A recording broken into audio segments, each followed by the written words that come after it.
नई बीमारी। शादी के ठीक बाद नेहा की सास की तबीयत बहुत खराब हो गई। बताइए क्या हुआ है आपको? बेटे की शादी थी तो थकान हो गई। मौसम बदल रहा है तो जुकाम और बुखार हो गया। ऊपर से बहू के घर का खाना पता नहीं कैसा था कि पेट भी खराब हो गया। खाना तो बहुत बढ़िया था डॉक्टर साहब, सारे रिश्तेदार तारीफ कर रहे थे। रोहित की माँ इतनी कमजोर है कि जरा से में बीमार पड़ जाती है। डॉक्टर साहब आप सारी जांच करके देखिए, मुझे ऐसी क्या बीमारी है कि मेरी तबीयत ठीक ही नहीं रहती। फिलहाल तो ज्यादा कुछ नहीं है। पहले आपके जुकाम बुखार और पेट का इलाज कर लेते हैं, फिर बाकी के टेस्ट करवा लेंगे। अभी आप ये दवाइयाँ ले आइए। पिताजी मैं डॉक्टर साहब को छोड़कर और दवाइयाँ लेकर आता हूँ। माँ जी तो बीमार थी, इसलिए नेहा ने किचन संभाल लिया। माँ जी अब आपकी तबीयत कैसी है? पहले से ठीक है। आप बैठिए, मैं खाना लगाती हूँ। तेरे बाबूजी और रोहित ने खाना खा लिया? रोहित तो टिफिन लेकर ऑफिस गए हैं माँ, और बाबूजी ने खाना खा लिया है। आप शुरू कीजिए। यह क्या, खाने में इतना तेल इतने मसाले? अरे अभी अभी तो तबीयत ठीक हुई है मेरी, तुम क्या मुझे वापस बीमार करना चाहती हो? नहीं माँ जी, ऐसा नहीं है। क्या हुआ? देखो ये बहू ने कैसा खाना बनाया है। खाना तो बहुत ही स्वादिष्ट था। अरे मैं ये खाना खाऊंगी तो बीमार हो जाऊंगी ना। ओह हाँ, बहू को अभी पता नहीं ना तुम्हारे बारे में। रोहित समझा देगा उसे। देख बहू, अच्छे से समझ लेना कि इस घर में कैसा खाना बनता है। हाँ माँ जी मैं समझ लूंगी, लेकिन अभी आप कुछ तो खा लो।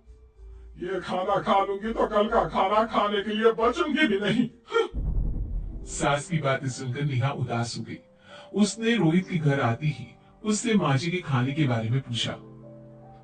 आज माँ जी ने मुझे खाने के लिए बहुत बुरा भला कहा।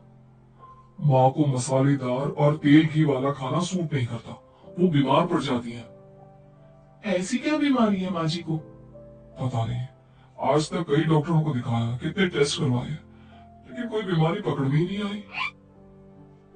नेहा को कुछ समझ में तो नहीं आया, लेकिन उसने अपनी सास के हिसाब का खाना बनाना सीख लिया। माँ जी आज तो खाना ठीक है ना?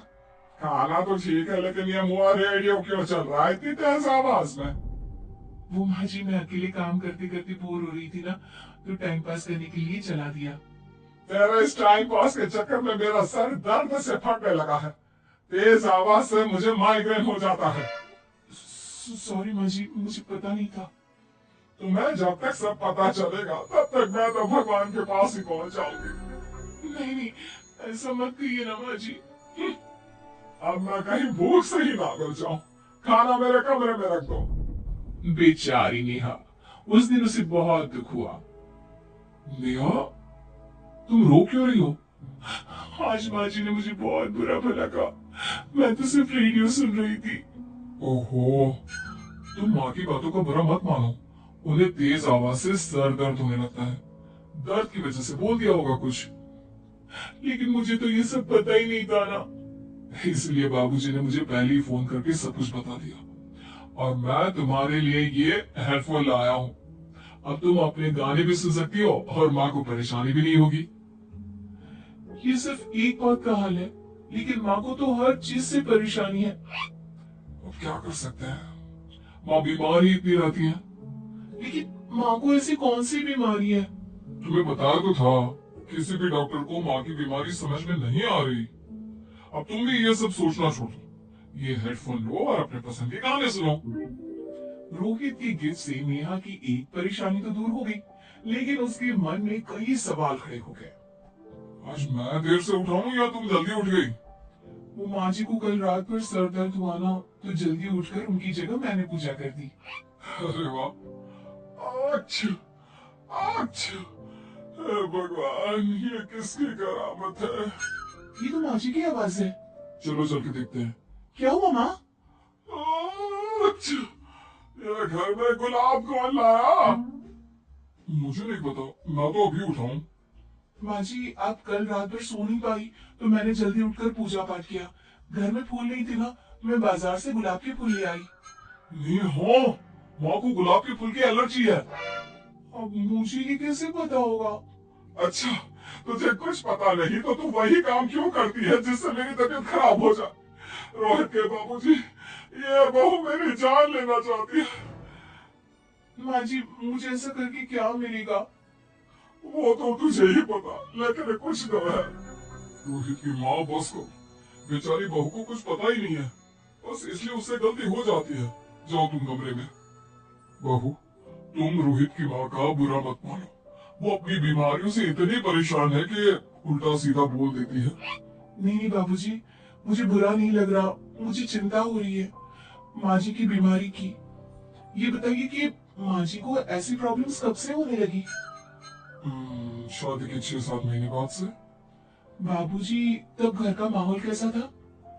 अरे भरा पूरा परिवार था। मेरे बाबूजी, माँ, काका, काकी, मेरे दोनों बड़े भाई, दोनों भाभियाँ, दोनों के दो बच्चे हैं, एक छोटा भाई और एक बहन। सब साथ रहते थे। इतना बड़ा परिवार? हाँ, मैं जब 10 साल का हुआ ना, तब पापा का ट्रांसफर यहाँ हुआ। उसके पहले तक तो हमारी जॉइंट फैमिली ही थी। और माँ जी किस चीज से बीमार पड़ जाती है?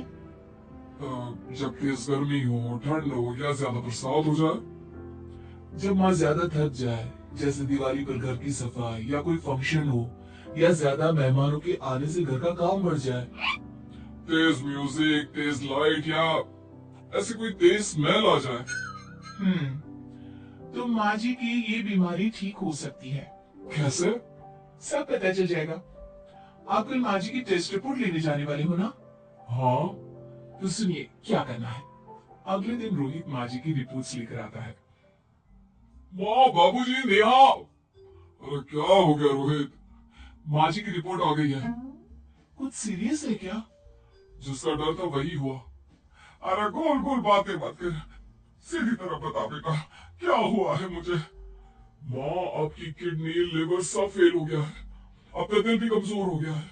डॉक्टर ने कहा है कि आपके पास सिर्फ 1 महीना बचा है। ये क्या बक रहा है? ऐसा हो ही नहीं सकता। मुझे लग ही नहीं रहा कि मैं इतनी बीमार हूँ। लेकिन माँ जी, रिपोर्ट झूठी तो नहीं हो सकती ना? हाँ, माँ को 20 साल की उम्र से बीमारी लग गई थी, लेकिन कोई डॉक्टर पकड़ नहीं पाया और अब ये बीमारियां बहुत ज्यादा बढ़ गई हैं। हाँ रोहित की माँ, तुम्हें याद है शादी के 6 महीने बाद से तुम बीमार रहने लगी थी। अरे लेकिन वो अलग था, मुझे ऐसी कोई बीमारी नहीं हो सकती। ये तुम कैसे कह सकती हो माँ? हाँ, तुम उस वक्त बीमार पड़ी थी ना, और अब डॉक्टर भी यही कह रहे हैं, तो सच ही तो होगा। और आप तभी से बीमारी तो रहती आई है। अरे लेकिन तब मैं बीमार थी ही नहीं। क्या मतलब? अरे तब मैं बीमारी का नाटक करती थी, मुझे कुछ नहीं हुआ था। ये क्या बोल रही हो? हाँ, घर में इतने सारे लोग थे और सबसे छोटी बहू मैं थी, तो सारा काम मुझे करना पड़ता, इसलिए काम से बचने के लिए मैं नाटक करने लगी। लेकिन आपको अभी भी वही बीमारियां होती है ना माँ? हाँ, अगर नाटक था तो ये प्रॉब्लम तुम्हें अभी क्यों होती है? इसका जवाब मैं देती हूँ। माँ जी कई महीनों तक नाटक करती रही, इसलिए इनके दिमाग ने धीरे धीरे इस झूठ को सच मान लिया और इनका दिमाग उन बीमारियों का एहसास कराने लगा। है? ऐसे भी होता है क्या? हाँ माँ जी, इसे प्लेसिबो इफेक्ट कहते हैं। जब आप बात बात पर बीमार पड़ने लगी, तो मैंने अपने मामा से बात की जो एक साइकोलॉजिस्ट है। उन्होंने बताया मुझे। तो ये रिपोर्ट्स? मैंने झूठी रिपोर्ट बनवाई थी नेहा के कहने पर, ताकि आप सच बताएं। यानी मुझे कुछ नहीं हुआ? नहीं माँ जी, और आपकी इस प्रॉब्लम का भी सोल्यूशन है। हम किसी अच्छे साइकोलॉजिस्ट को दिखाएंगे और आप जल्द ही ठीक हो जाएंगी। वाह बहू, मैंने तुझे इतना भला बुरा कहा और तूने मेरी जिंदगी भर की तकलीफें दूर कर दी। थैंक यू और सॉरी बहू। अरे मुझे भी तो सॉरी कहो, पूरी जिंदगी तुम्हारी सेवा की है, वो भी झूठ मूठ की बीमारी के लिए। हाँ हाँ, आप भी माफ कर दो मुझे, बस सॉरी। तो इस तरह नेहा ने अपनी सास की बीमारी पकड़ भी ली और ठीक भी कर दी।